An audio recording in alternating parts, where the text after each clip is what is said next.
Buenos días, ¿cómo están? Muy bien, veo caras nuevas, sean todos bienvenidos a la iglesia. Les comento que estamos estudiando el libro de Nehemías, como decía Pablito. Estamos estudiando este libro y hoy llegamos al capítulo 7, vamos a abarcar un poquito ahí el capítulo 7 y el capítulo 8. Y para hacer una breve introducción quizás de este libro, está bueno detenernos en este punto y entender que el libro de Nehemías se lo suele dividir en dos grandes partes, en dos grandes mitades. Una primera mitad va del capítulo 1 al capítulo 6 y una segunda mitad va del capítulo 7 al capítulo 13. Y la gran actividad que había en la primera mitad del libro de Nehemías es la reconstrucción de los muros que rodeaban la ciudad de Jerusalén. Esa es la gran obra, la gran actividad que se hace en la primera mitad del libro.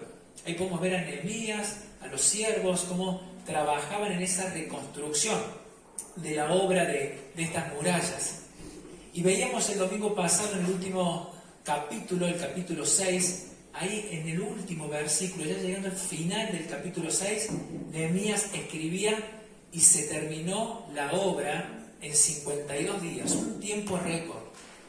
Y dice que las naciones que estaban alrededor temieron en gran manera, se sintieron humillados y entendieron que había Dios en Israel.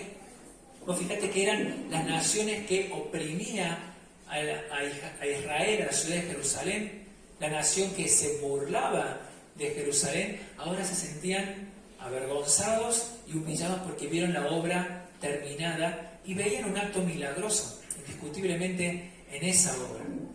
Bueno, el capítulo 6 quedó atrás, la primera mitad del libro quedó atrás, ahora se asoma una nueva mitad. ¿Y de qué trata esta segunda mitad? ¿Qué es lo que se reconstruye? Porque ya no vamos a ver picos, palas, ladrillos, pero hay una obra por hacer. Bueno, hay una obra muy importante por hacer. Y alguien lo supo quizás englobar diciendo que lo que se va a reconstruir ahora es una educación, una reeducación por parte de los judíos. Los judíos necesitaban ser reeducados. ¿Por qué?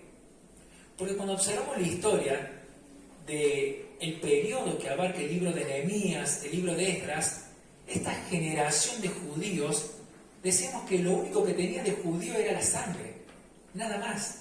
Porque ellos habían nacido en cautiverio en un imperio totalmente diferente al de Israel, en el imperio babilónico, en el imperio persa. Ellos traían todas las costumbres del imperio persa. De hecho, hablaban la lengua del imperio persa, que era el arameo, y la lengua propia de los judíos era el hebreo. Entonces había una obra muy grande por hacer a partir de ahora, que es esta reeducación, volver a las raíces.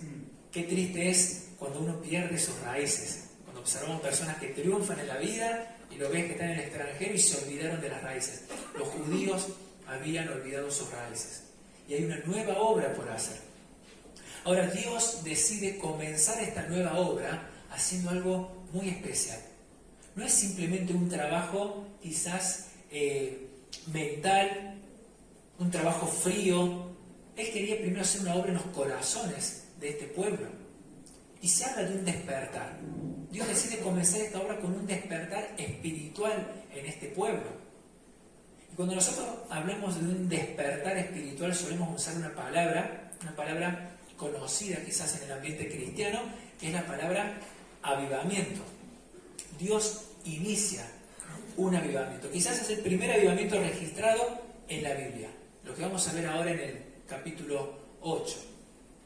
Y cuando hablamos de avivamiento, nosotros no podemos mirar para otro lado. Nosotros no podemos decir: yo no necesito ningún despertar espiritual en mi vida, yo ando muy bien. Porque cuando uno revisa su vida con sinceridad, con detenimiento, puede encontrar algunas áreas de su vida que se están apagando. Fíjate que cuando decimos reavivar, bueno, podés reavivar algo que está muerto. Cuando estamos haciendo ahí un asado, un fuego, vos no podés reavivar el fuego que se apagó, ya se apagó, pero podés reavivar una brasa, podés reavivar una llama que se está apagando.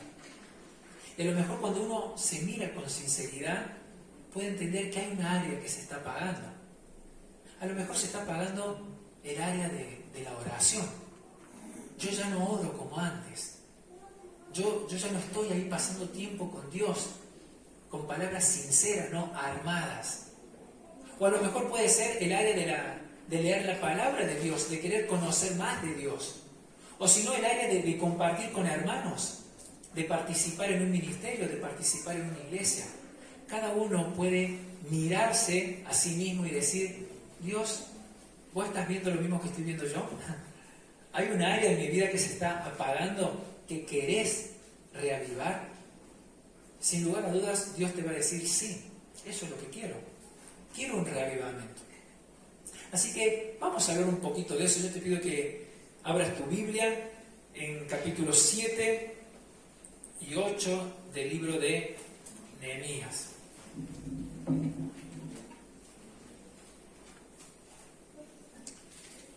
Y Nehemías, después de construir el templo, tiene dos preocupaciones grandes.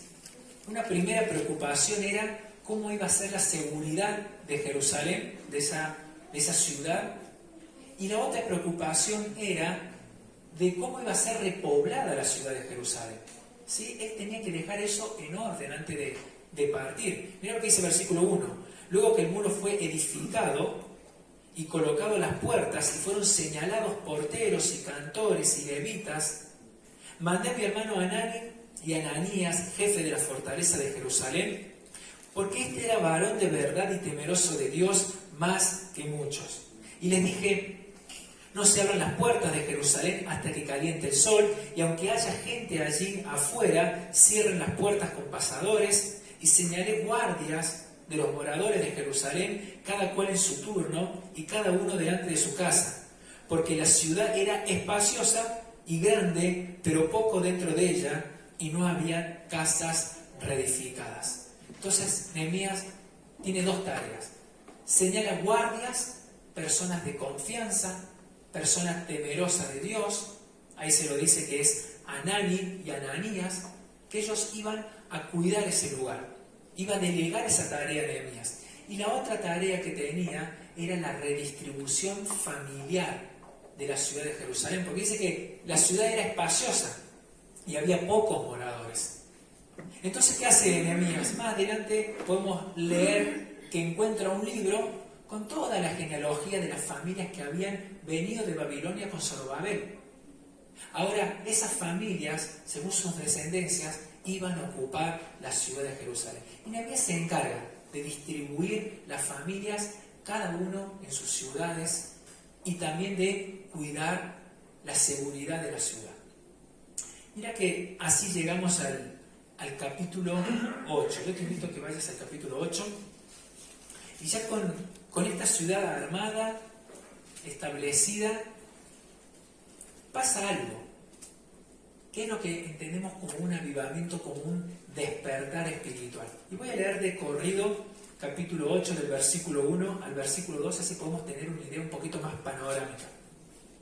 Venido el mes séptimo, los hijos de Israel estaban en sus ciudades, y se juntó todo el pueblo como un solo hombre en la plaza que estaba delante de las puertas de las aguas, y dijeron a Esdras el escriba que trajese el libro de la ley de Moisés, la cual Jehová había dado a Israel.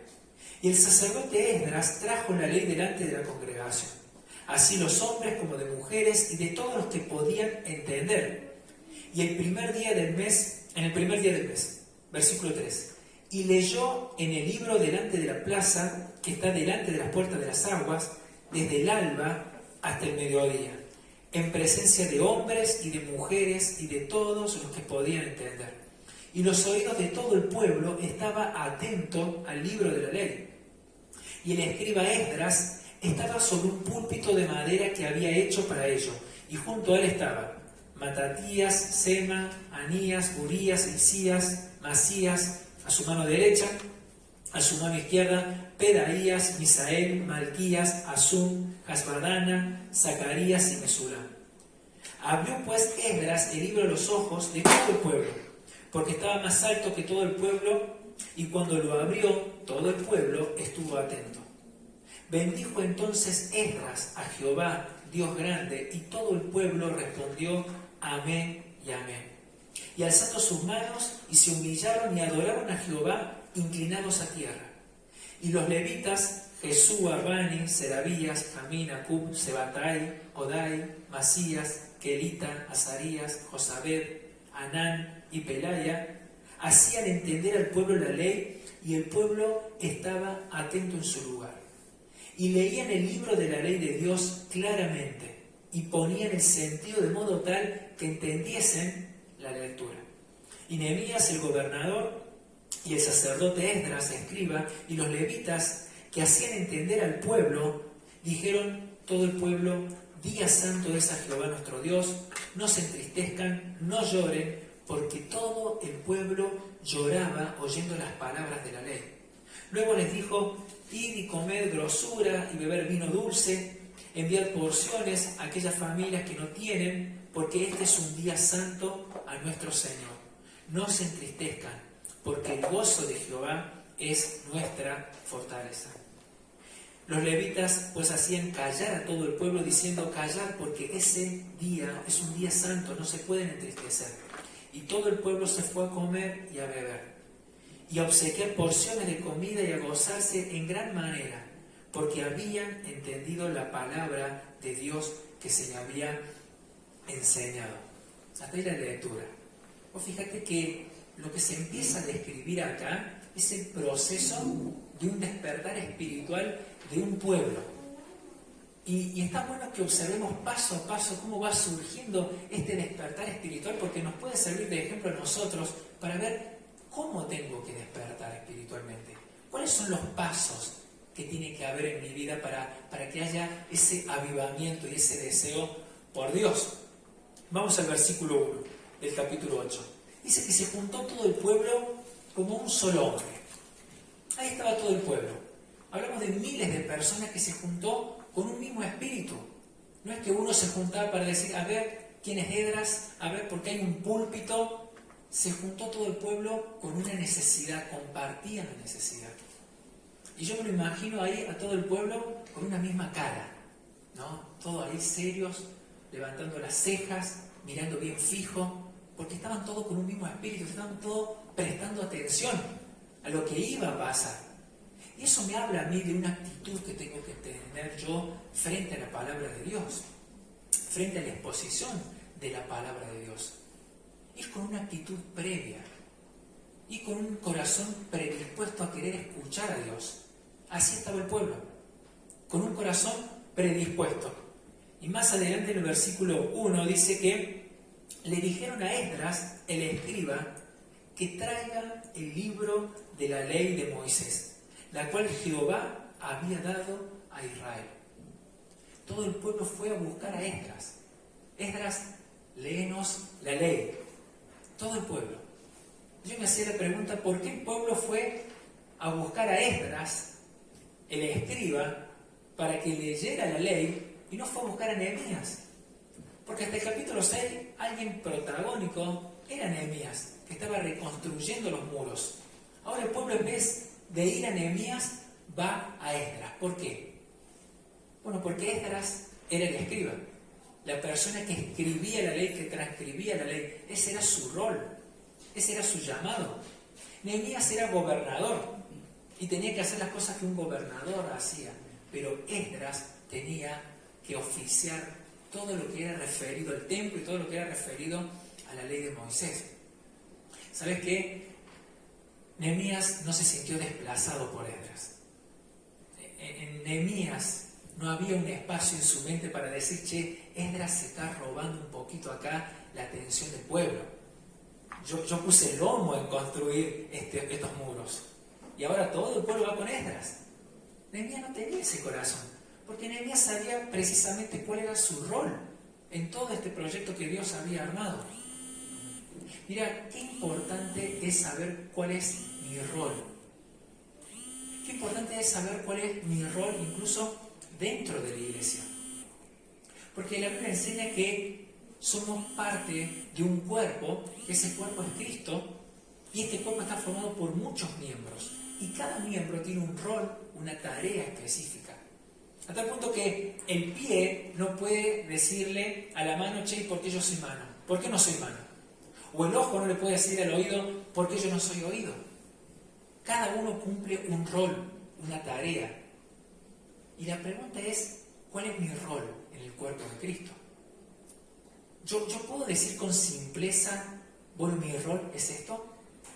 Porque es muy evidente que el ojo cumple la función de mirar. Y de esa forma tendría que ser evidente cuál es mi rol dentro del cuerpo de Cristo. Y si pasa el tiempo y a mí no me preocupa, no me interesa cuál es mi rol en el cuerpo de Cristo, bueno, eso puede evidenciar que no formo parte del cuerpo. Que en realidad nunca formé parte del cuerpo, y eso sí que es peligroso. Y a lo mejor queremos ser algo que en realidad no somos. Yo creo formar parte de la iglesia, yo creo formar parte del cuerpo de Cristo, yo creo ser hijo de Dios, pero a lo mejor la evidencia está demostrando algo totalmente contrario. Nehemías sabía cuál era su rol, Esdras sabía cuál era su rol, y cada uno actuaba en consecuencia. Versículo 2. Y el sacerdote Esdras trajo la ley delante de la congregación. Yo quiero que imagines esta escena, todo el pueblo reunido, hay un púlpito, Esdras se sube, pero no sube con las manos vacías. Traía el libro de la ley. Y todos, así de hombres y de mujeres y de todos los que podían entender, se habían juntado el primer día del mes séptimo. Versículo 3. Y leyó en el libro, delante de la plaza que está delante de las puertas de las aguas, desde el alba hasta el mediodía, en presencia de hombres y de mujeres, y de todos los que podían entender. Y los oídos de todo el pueblo estaban atentos a la ley. Vos fíjate que la Biblia se toma el trabajo de repetir 3 veces que se juntaron todo el pueblo de todos los que podían entender. Hombres, mujeres, niños, ancianos, de todos los que podían entender. La Biblia, la ley, los mandamientos, es algo inclusivo. No deja a nadie afuera, de todos los que podían entender. Qué bueno es entender eso. Qué bueno es entender que los niños necesitan escuchar la palabra de Dios, que los ancianos necesitan escuchar la palabra de Dios, que los adultos todos necesitamos escuchar la palabra de Dios y entenderla. Y el versículo 2 termina diciendo que todo el pueblo estaba atento a ese libro. Versículo 4. Y el escriba Esdras estaba sobre un púlpito de madera que había hecho para ello, y junto a él estaban todas estas personas que eran sacerdotes a su izquierda y a su derecha. Mira lo que dice el versículo 5. Abrió pues Esdras el libro a ojos de todo el pueblo, porque estaba más alto que todo el pueblo. Y cuando lo abrió, todo el pueblo estuvo atento. Bendijo entonces Esdras a Jehová Dios grande, y todo el pueblo respondió amén, amén, alzando sus manos, y se humillaron y adoraron a Jehová inclinados a tierra. En esta escena está ahí Esdras subiendo, abre el libro, que decimos que no es un libro como, bueno, aquí tengo el barbijo también, no es el libro encuadernado como conocemos nosotros. En aquella época era un rollo. Y Esdras abre el rollo delante de todo el pueblo, como diciendo: lo que yo voy a hablar ahora no nació de mi cabeza, no nació de mi corazón, fue Dios que se lo dio a Moisés. Yo ahora voy a leer algo que Dios mandó. Y cuando abre el rollo, dice que todo el pueblo dijo amén y amén. Mira, en una sociedad argentina que es cristiana, en un mayor porcentaje, de alguna forma u otra, la mayoría tuvo contacto con una iglesia o con el cristianismo de alguna forma, y entendemos lo que significa amén. Por lo menos entendemos que amén se dice cuando se termina una oración. Hemos escuchado en películas y eso. Y la palabra amén significa que así sea. Ahora, lo interesante de este pasaje es que el pueblo dijo amén, amén, y Esdras todavía no había leído nada. Ellos estaban diciendo que así sea, que así sea. Lo que ellos estaban haciendo en ese momento era firmar un cheque en blanco. Es como decir, Dios, lo que vos quieras decirme, yo lo acepto. Yo no voy a poner trabas, yo no voy a poner restricciones. Lo que vos quieras y como quieras. Amén, amén. Ahora, esto salía de un corazón genuino por parte del pueblo. Ellos de verdad tenían hambre por la palabra de Dios. Ellos tenían un apetito despierto por la palabra de Dios. Y la gran pregunta que podemos hacernos es, ¿y yo tengo hambre por la palabra de Dios? ¿Yo tengo un apetito despierto, espiritual en mi vida por querer conocer más de Dios? ¿Por querer saber qué es lo que Él quiere? ¿Qué es lo que Él siente? ¿Cuál es su voluntad? El apetito espiritual, el hambre espiritual. El hambre espiritual indica si de verdad tenés una salud espiritual. Todos sabemos que un enfermo no come, porque no tiene ganas de comer. No tiene ganas ni de tomar agua. Está enfermo, él quiere estar quieto, adormecido, que no me moleste nadie, no me toquen. Ahora, si es esa nuestra condición, bueno, hay una luz de alarma que se tiene que encender. Si yo entiendo que no tengo hambre por Dios, hay algo que están dándome mal. Hay algo que Dios está diciendo, acá yo quiero trabajar. Y uno puede decirse en su interior, bueno, yo entiendo que tengo un problema. Yo entiendo que no tengo hambre por Dios. Yo entiendo que no tengo un apetito espiritual. ¿Y ahora qué hago? Yo entiendo el problema, pero dame la solución. ¿Cuál es la solución? ¿Cómo hago para tener hambre espiritual? ¿Cómo hago para volver a tener ese apetito despierto por Dios? Y uno podría encontrar la solución observando un poquito a este pueblo. Mira, este pueblo, sus antepasados, decidieron pecar sin medida. Decidieron vivir en sus pecados. ¿Y qué hizo Dios? Dios mandó profetas, uno tras otro, predicándole el arrepentimiento. Ustedes se tienen que arrepentir de sus pecados, ustedes tienen que volverse de su camino. Ustedes no pueden seguir en esta condición. Y ellos prevalecían y seguían con su estilo de vida, lejos de Dios, y no se arrepentían. Jeremías capítulo 3 dice que Dios veía a ese pueblo como que tenía frente de ramera, dice, cara de prostituta. ¿Qué quería decir Dios? Que el pueblo judío pecaba de tal forma que ya ni se sonrojaba por el pecado, ya ni pudor tenía. De esa forma pecaba este pueblo y no querían arrepentirse. Entonces Dios tuvo que pasar al siguiente nivel. ¿Cuál fue el siguiente nivel?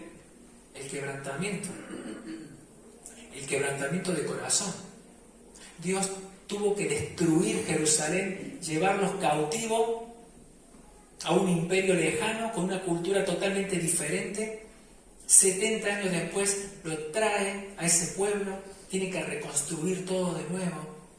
Y este pueblo en este momento estaba entendiendo que se habían alejado mucho de Dios.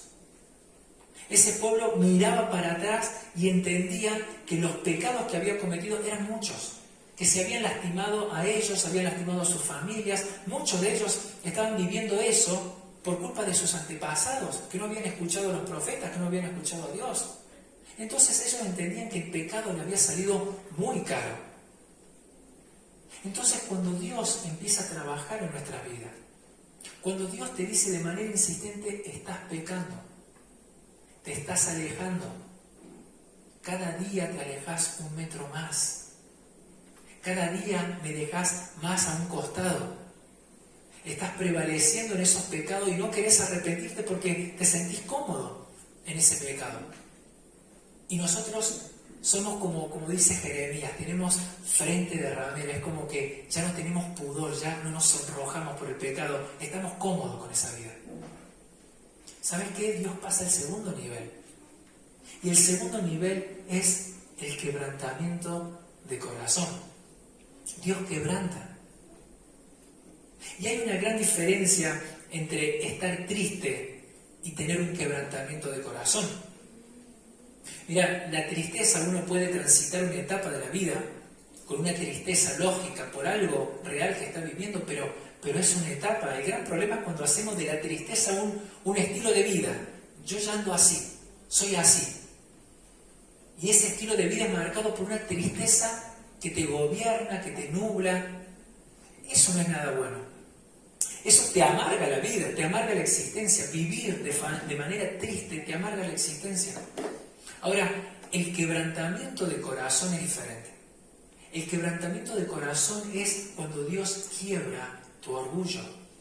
Eso quiere decir quebrantamiento de corazón. Y cuando Dios quiebra tu orgullo, vos empezás a tener hambre por Dios. Se genera un efecto de que se despierta el apetito espiritual. El orgulloso siempre anda lleno. El orgulloso siempre anda lleno de sus planes, de sus proyectos, de su vida, de sus logros, de lo que él es o lo que cree ser. ¿Qué hambre puede tener un orgulloso? Nada, ninguno. Pero cuando Dios hace una obra en una persona y quebranta tu corazón y te deja en el piso, vos sabés que no te queda otra que mirar a Dios. Vos sabés que no podés respaldarte en los logros que tuviste en la vida o en distintas personas. Sabés que eso no te sirve de nada. Lo único que te queda es mirar para arriba. Este pueblo había llegado al punto tal que no le quedó otra que mirar para arriba. Y tenían un hambre genuino por Dios, un apetito espiritual. Mirá lo que dice el versículo 7. Y los levitas, y ahí empieza a nombrar una serie de nombres de sacerdotes. En la parte final del versículo 7 dice que hacían entender al pueblo la ley y el pueblo estaba atento en su lugar y leían en el libro de la ley de Dios claramente y poniendo el sentido de modo que entendiesen la lectura. Acá estaba pasando algo. Estaba Esdras parado en un púlpito. Vos fíjate que es un panorama un poco similar a lo que está pasando en este momento. Venimos los domingos a la iglesia, nos reunimos, oramos para que nos reunamos con un mismo espíritu de querer alabar a Dios y querer escuchar lo que Él tiene para decirme. De repente se abre el rollo o se abre la Biblia y lo que uno se para a decir no es algo que surgió de la cabeza de uno, es lo que surgió del corazón de Dios. Acá el importante es Dios, no era Esdras. Era la palabra de Dios. Entonces ahí estaba Esdras. Estaba leyendo la ley de Dios. Pero había unos sacerdotes que le explicaban. Dice que ponían el sentido a las palabras. ¿Qué quiere decir esto de poner el sentido? Bueno, recordamos que Esdras leía en hebreo, pero los judíos tenían oídos de arameo. Ellos sabían otro idioma. Entonces era necesaria una traducción, una explicación, una aplicación a su cultura. Porque ellos no entendían sus raíces. Ellos tenían otra cultura. Entonces ahí estaban los sacerdotes encargados de ponerle el énfasis para que ellos entendieran qué es lo que Dios quería transmitir. Y poníamos un ejemplo en el culto anterior de un misionero que se fue a predicar a una tribu de la selva y este misionero quería predicarle el versículo que dice que Jesús está a la puerta y llama para tener una comunión con nosotros. ¿Cuál era el problema? Que estos indígenas de esta tribu no tenían puerta, no tenían casa. ¿Qué iban a entender lo que era una puerta? ¿Y cómo podías decirle que Jesús está a la puerta y llama? Así que este misionero pasó tiempo con esta tribu y de repente empezó a entender que cuando una persona se paraba en la entrada de la choza donde ellos vivían y tosía, estaba anunciando que estaba en la entrada. Entonces el misionero dijo, ahí está. Y este misionero tradujo lo que Jesús dijo, yo estoy en la entrada tosiendo. Y ahí tradujo, yo estoy a la puerta y llamo. Le puso el énfasis. ¿Cuál era el objetivo del misionero? ¿Cuál era el objetivo de Esdras y de los sacerdotes? Que entendieran el corazón del mensaje, no que entendieran de manera textual y literal lo que decía la ley. Que ellos comprendieran lo que quería Dios. Mira, pensaba en los niños. Qué importante es el trabajo del CBN, de las horitas felices de la iglesia. Porque ¿sabes qué es lo que hacen esos profesores que le predican a los niños? Ellos le están poniendo el énfasis a las Escrituras de modo tal que un niño puede entender la palabra de Dios. Ellos le ponen el significado de tal forma que pueda significar algo en la cabeza del niño lo que se está explicando, para que ellos puedan comprender lo malo que es el pecado y la solución que Dios da a ese pecado. Qué bueno es entender que vale la pena traer a los niños a una hora feliz, que no es una pérdida de tiempo, que un niño necesita comprender en su idioma, con lo que entiende y con lo que conoce, la palabra de Dios desde chico. Eso es invertir. Nosotros pensamos que invertir es darle un buen colegio, sí, seguro que sí, pero invertir de chico para que el nene conozca la palabra de Dios en su idioma, eso no tiene precio. Eso no tiene precio. Versículo 9. Y Nehemías, el gobernador y el sacerdote Esdras, escriba, y los levitas que hacían entender al pueblo, dijeron a todo el pueblo: día santo es a Jehová nuestro Dios, no se entristezcan, no lloren, porque todo el pueblo lloraba oyendo la ley. Aquí estaba pasando algo increíble. Todo el pueblo con un mismo sentir, de repente empieza a comprender la palabra de Dios, y ahora todos empiezan a llorar. ¿Por qué? Porque habían comprendido su pecado. Habían comprendido de lo mucho que se habían alejado de Dios. Este pueblo empezó a volver en sí. Empezó a entender que no valió la pena haberse alejado de Dios. Cuando el hijo pródigo vuelve en sí, él se da cuenta que está comiendo con chanchos, con cerdos, y dice: che, pero mi padre a su sirviente le da una mejor comida de la que estoy comiendo yo. ¿Qué hago acá?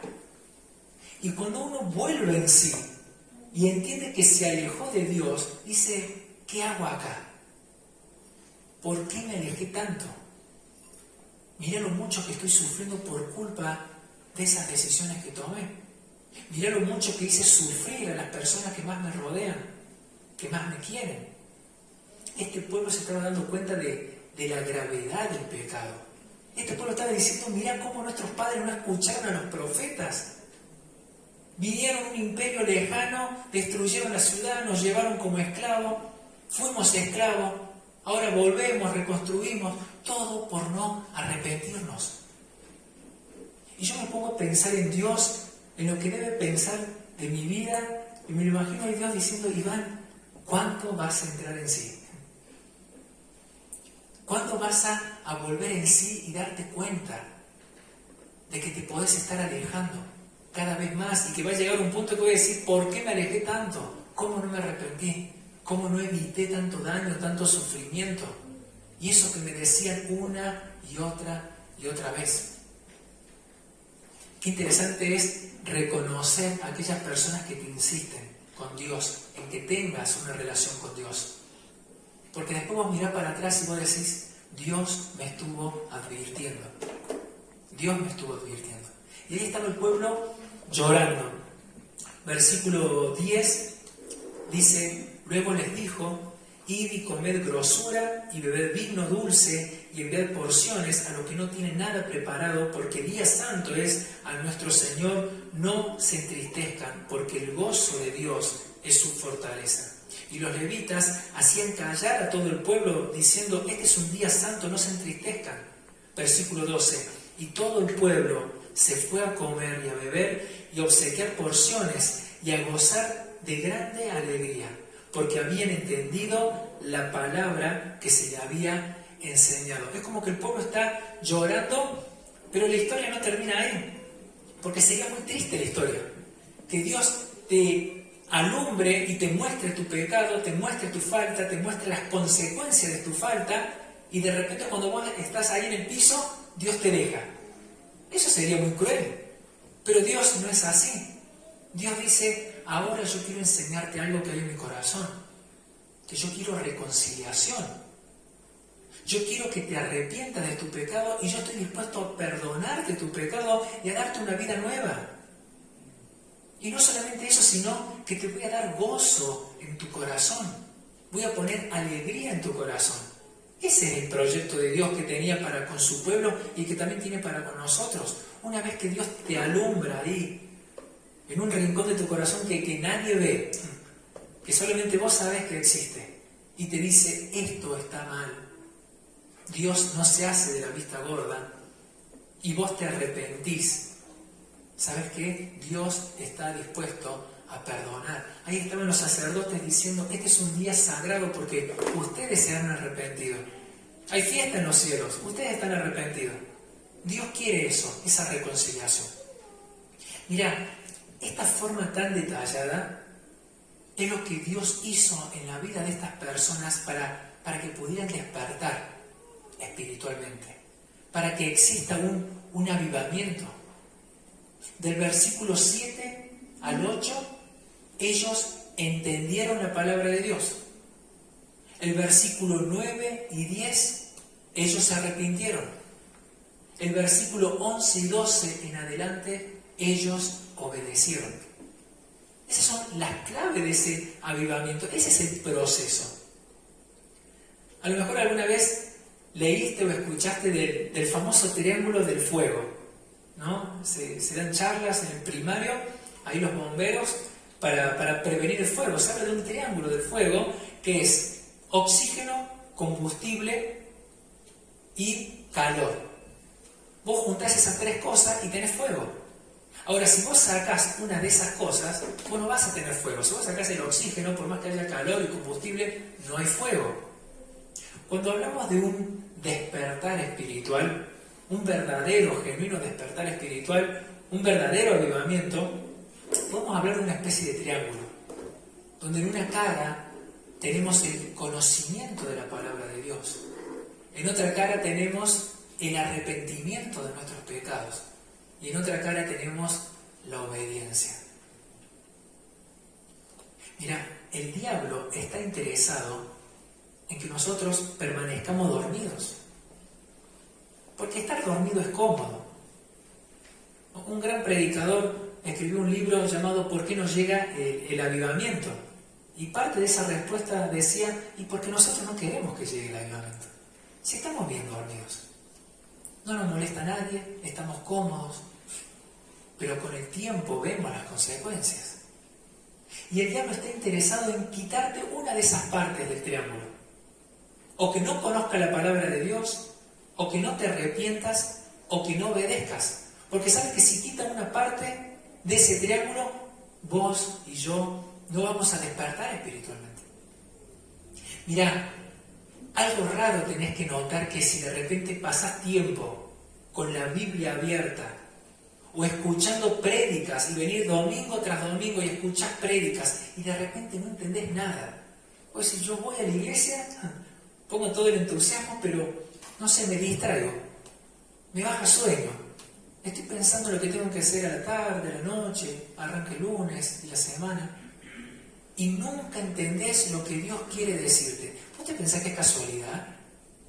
Es el enemigo que no quiere que entiendas la palabra de Dios, porque no quiere que despiertes espiritualmente. Pablo dice que el Dios de este siglo nubló el entendimiento de las personas para que no les resplandezca la luz del Evangelio, de la gloria de Cristo. Hace todo lo posible para que a vos no te pegue en la cara, no te resplandezca la luz de Cristo.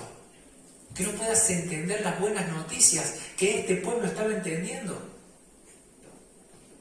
Ahora, si vos comprendés la palabra de Dios, si vos comprendés que Dios te está señalando un área de tu vida, o toda tu vida, y no hay arrepentimiento, eso tampoco es casualidad.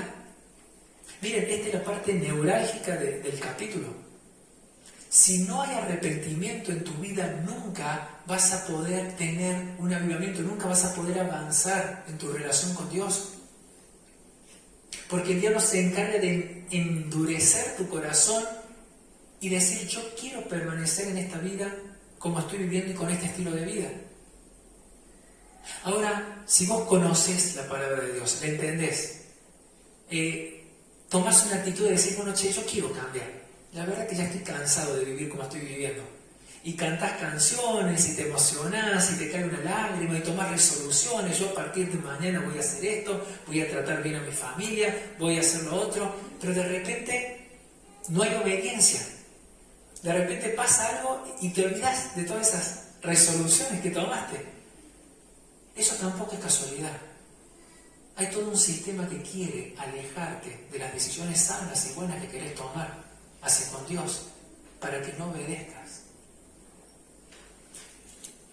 Mira, yo creo que la voluntad de Dios es que cada uno se mire a sí mismo y entienda que hay una área en donde puedo estar flaqueando, o en la comprensión, o en el arrepentimiento, o en la obediencia.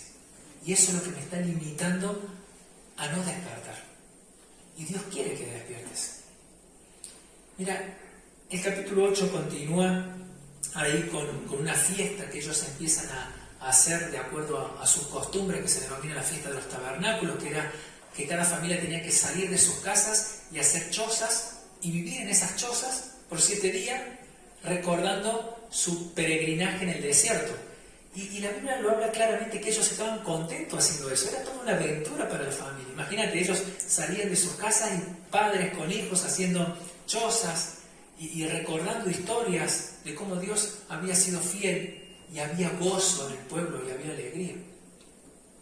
Y Dios quiere darte ese gozo, esa alegría, pero no va a pasar por alto todo el proceso. Dice Nehemías, el gozo de Dios es nuestra fortaleza. ¿Cuál es tu fortaleza? ¿Cuál es tu escudo? ¿Con qué encaras la vida? Mira, el escudo que todos tenemos que cargar es el gozo de Dios. Esa es nuestra verdadera fortaleza. Y quería cerrar con una historia que cuando hablamos de despertar recuerdo a Napoleón. Todos hemos escuchado hablar en algún momento de Napoleón. Y Napoleón, este gran general que conquistaba, él tenía una sala de guerra, donde estaban todos sus otros generales, y él tenía un gran mapa, ¿sí? Y Napoleón se cuenta que tenía la costumbre de pasar su dedo por el mapa y hablar de cómo iba a conquistar y en qué tiempo iba a conquistar cada reino, cada país que su dedo iba señalando. Él tenía una agenda de conquistas. Y dice que en un momento su dedo llegó a la región de China. Y dice que Napoleón levantó el dedo y dijo, acá hay un gigante dormido. Déjenlo dormir, le dice Napoleón a esos generales, porque el día que este gigante se despierte, puede conquistar el mundo. Y yo me lo imagino al diablo organizando con su agenda, alguien que no puede ver el futuro porque Dios no le dio el poder para que vea el futuro. Pero él se proyecta. Me lo imagino pasando su dedo por el mapa, señalando cuándo va a conquistar cada país, cuándo va a cambiar sus leyes. Y de repente me imagino que su dedo llega por la iglesia y que levanta el dedo y que el diablo dice, acá hay un gigante dormido. Déjenlo dormir. Porque el día que la iglesia, que nosotros que formamos la iglesia, se despierte, el día que la iglesia entienda el poder que tiene en el Espíritu Santo, el día que la iglesia entienda que es un gozo maravilloso dejar la culpa de nuestros pecados en Cristo y vivir una vida sin culpa, sin que alguien te esté acusando, ellos pueden conquistar el mundo. Qué bueno sería que nosotros hoy tomemos conciencia que hay enemigos que no quieren que crezcas, que avances, pero hay un Dios que te quiere mostrar tu pecado, que quiere que te arrepientas, que quiere que obedezcas y que te quiere dar gozo, que te quiere dar alegría. Vamos a inclinar un ratito la cabeza y vamos a orar.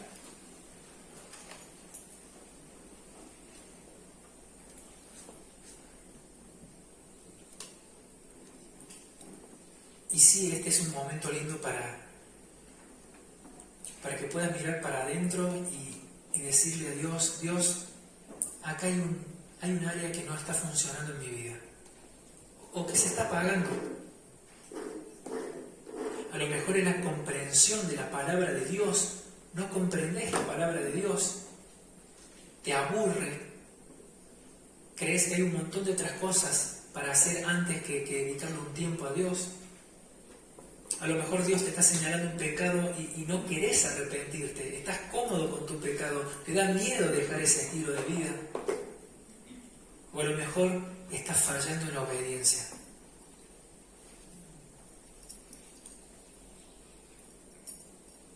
Ahora, detrás de todo esto hay un gozo que te está esperando. El gozo de sentirse perdonado, el gozo de saber que la culpa puede desaparecer si hay un completo y genuino arrepentimiento y descansar en fe en la obra de Jesús.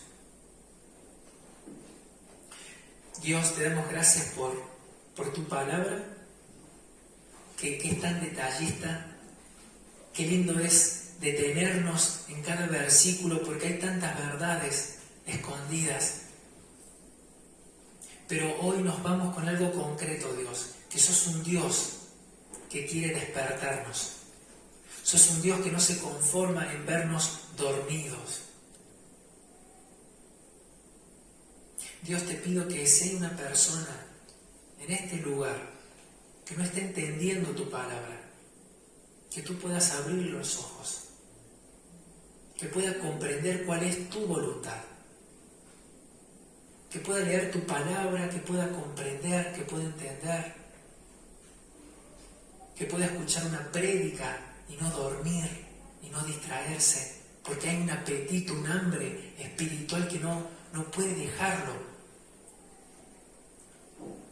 Si hay alguien que hoy tú le señalaste un pecado o varios, o un estilo de vida pecaminoso, que hoy podamos proceder al arrepentimiento, que hoy podamos decir: Dios, perdóname porque te he ofendido con este pecado, con este estilo de vida, te he dejado atrás. Y si hay alguien que está fallando en la obediencia, en que vive tomando resoluciones y ya está frustrado de tantas resoluciones que tomó en su vida y vive fallando, Señor, anímalo a seguir perseverando, sabiendo que tú estás acá para acompañarnos en este proceso. Despierta nuestros corazones, avívanos, Señor, para que podamos disfrutar de tu gozo que no se compara con nada de lo que este mundo puede darnos. Tu gozo, Señor, que esa sea nuestra meta. En Jesús oramos. Amén.